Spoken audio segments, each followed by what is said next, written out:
Hey, so one of those inter-club matches we were talking about earlier. Again, another urban myth or fact. You can clear this one up. But I understand you had 2 putts for a win from a very short distance, perhaps only a couple of feet.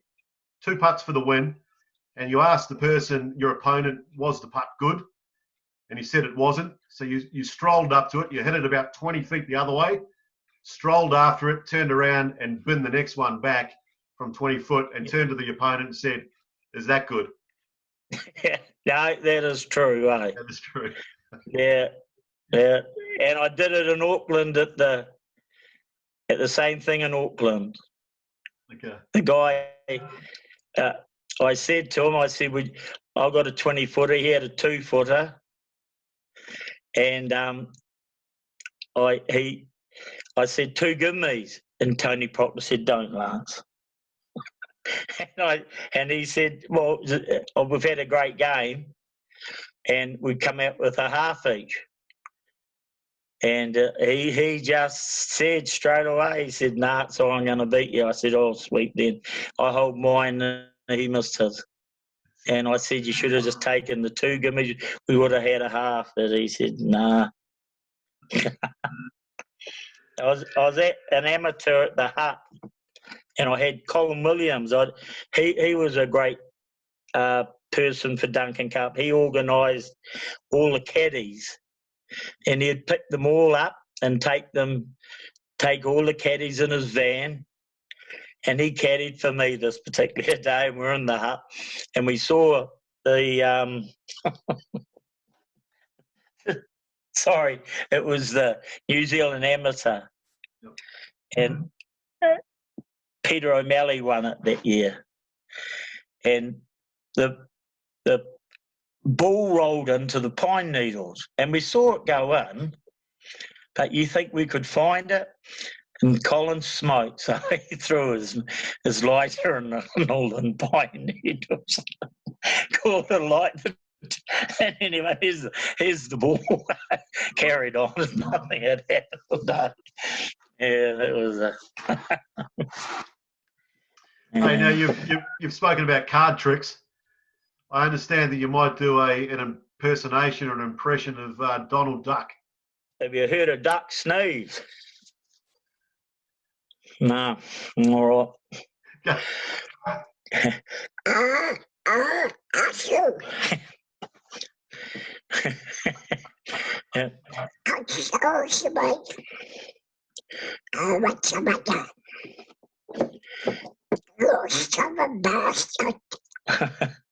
Oh boy.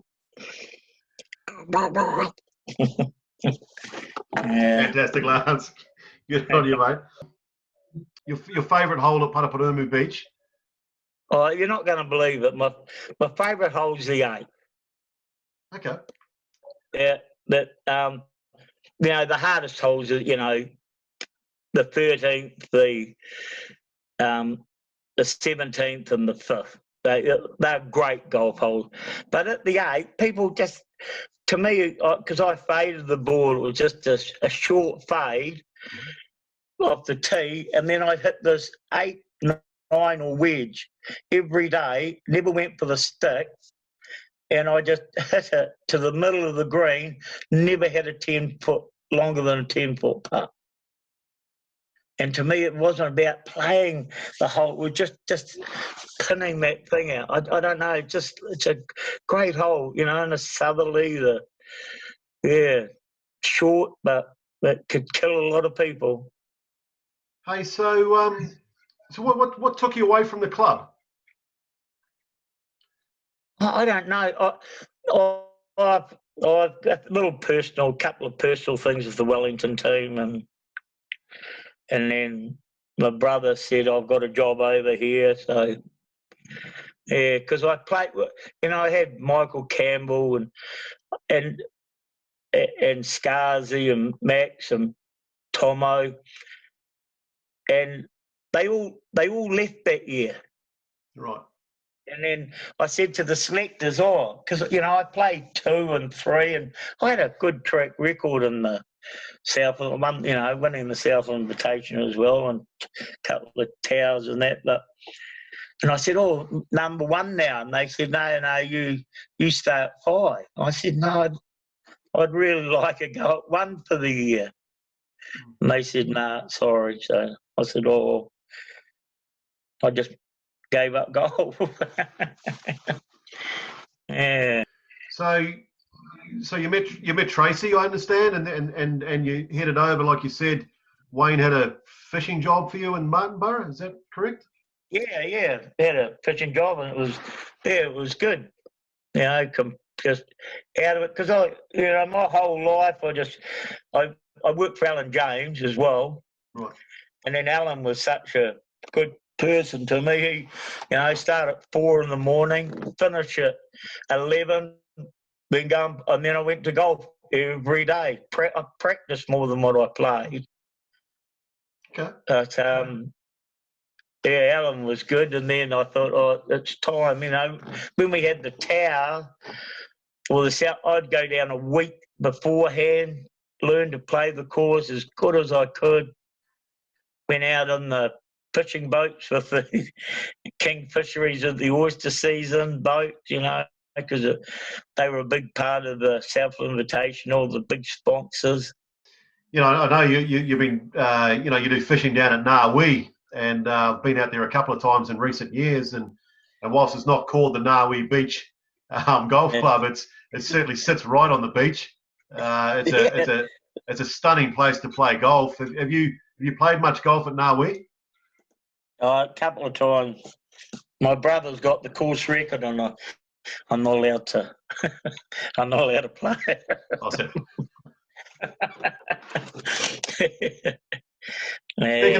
Speaking of course records, I understand alongside your 12 club championships, you might have the course record as well up at Martinborough. Yeah. 11 under 61. I took it off Michael Campbell and Scarhill. I shot a 63, and they both shot 65s the previous year.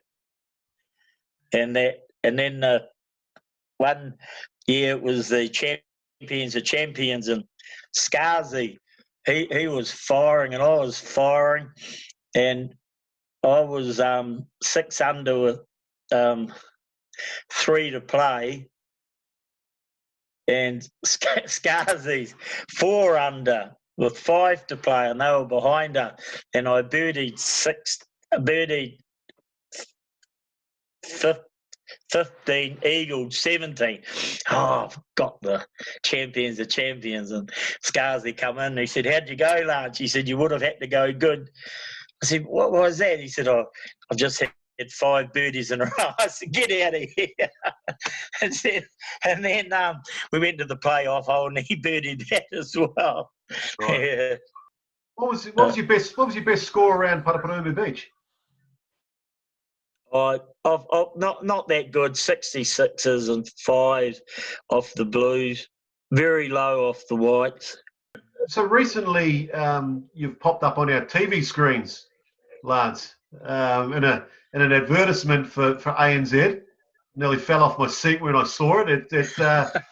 I guess for a lot of people looking at that, it epitomises a lot of things about Lance Phelps. I think you're wearing gumboots, you're in footy shorts, you got a flannel shirt on, but you've just got this silky swing that you knock it in the hole, and you have this wonderful smile that we're seeing right now that really embodies, I guess, the enjoyment and fun that you get out of the game.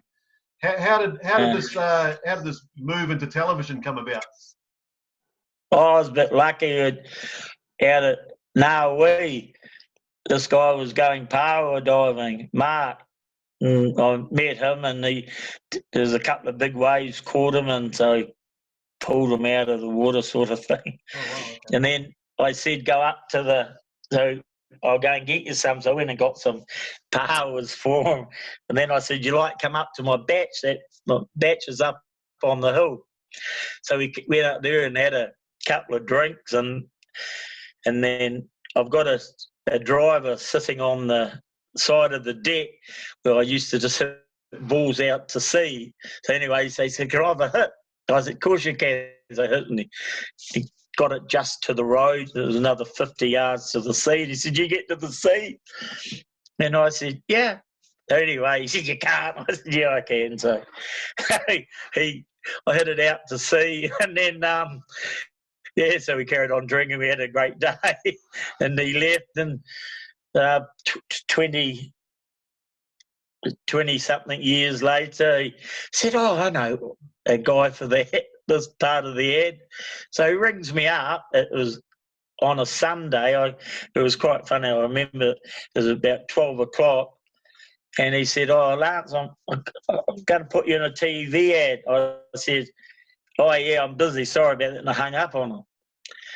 And about 2 minutes later, he rings back. He said, "Oh, Lance, I'm going to put you in a TV ad." I said, "No, I'm busy." So I hung up again, and he rang me back about a minute later, and he goes, "Lance, don't hang up. I'm going to put you a thing. Ring me back when you're finished driving." So anyway, because I thought it was a hoax, eh? He's a nice man, Mark. Yeah, kept in touch. Where did you film it? Where was that little golf hole? I said it was just cut out of a paddock or something, was it? It was just cut out of a paddock at I forget it where it was. Okay. Up in Auckland, on a beautiful on a cliff face. Yeah. What do you miss most about your days at Paraparaumu Beach? Oh, the drinking. No, I don't know. The course, love the course, the company. Yeah, great, lots of great memories there.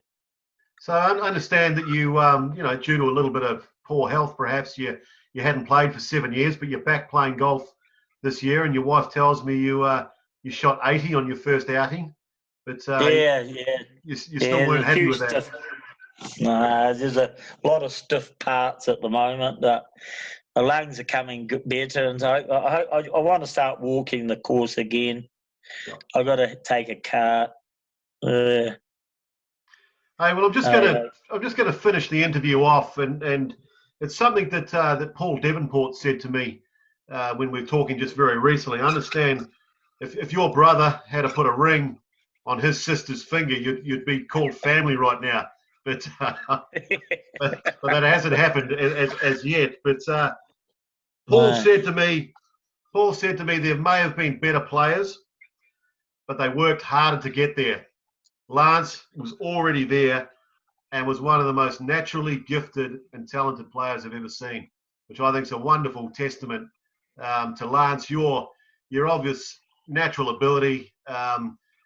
Those that have played the game around you have clearly enjoyed the company, the spirit that you bring, the embodiment of golf and everything that it means to you. So I just want to thank you very much for taking part in this. It's lovely to reconnect with you again, and it'll be great to see you come over in one of those cars. I know that you've got a great passion for as well, and to perhaps play our links once again.